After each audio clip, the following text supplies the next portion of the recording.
Hi అండి. ఇప్పుడు బయటకు వెళ్ళి వచ్చామన్నమాట. మేము ఇంకా కొన్ని సామాన్లు అయితే కాల్చి వచ్చింది, వెళ్ళి వచ్చాను, గాజులు గట్ట కొనుక్కొచ్చాను అనమాట.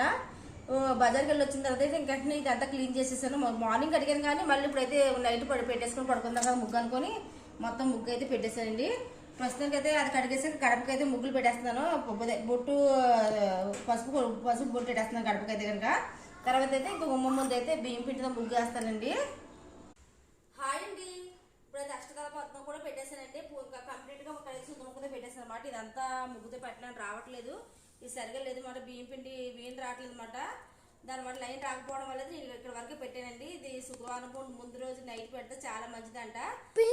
నాకైతే తెలియదండి ఇప్పుడు దాకా. నాకు కొన్ని వీడియోస్ లో తెలిసిందన్నమాట. అందుకనే చూసాను, కొన్ని వీడియోస్ ఈ రోజు చూసాను, చూడడం వల్ల ఇలా పెట్టానమాట అండి. నాకు ఈ ముగ్గు వచ్చి కానీ అష్టదళ పద్మ ముగ్గు అయితే తెలియలేదు అన్నారు. ఈ ముగ్గు అయితే నేను చాలాసార్లు మామూలుగా పెట్టేస్తాను అనమాట. ఇప్పుడైతే నేను బియ్యం పిండితో ఇక్కడైతే పెట్టాను. ఇదంతా నార్మల్గా పెట్టేశానండి. ఇప్పుడైతే 11 అవుతుంది. ఇప్పుడైతే భోజనం చేయాలి. ఇవంతా అయితే నేను శుద్ధ మొక్కలతో గీస్తాను. ఆల్రెడీ మార్నింగ్ కడిగాను కానీ మళ్ళీ సెకండ్ టైం అయితే ఇప్పుడు మళ్ళీ కడిగాను. ఇక్కడైతే అష్టదళం పద్మం వేసాను అనమాట అండి. నెయ్యి అయితే చేశానండి. రేపు మార్నింగ్ కోసం మాట కొంచెం ఉంటే వెన్న నెయ్యి చేశాను అనమాట. వాడే నెయ్యి కాకుండా దేవుడు కూడా మళ్ళీ మేగడ తీస్తాం కదా, స్నానం చేసినప్పుడు ఒక 4 రోజులు తీసి పెడతానండి. అదైతే దేవుడి ప్రసాదం కోసం అయితే నెయ్యి చేశాను. ఓకే ఫ్రెండ్స్, నీ పెట్టి వేసిన అయితే ఒక లైక్ ఇచ్చి నా ఛానల్ సబ్స్క్రైబ్ చేసుకోండి. Good night, bye bye.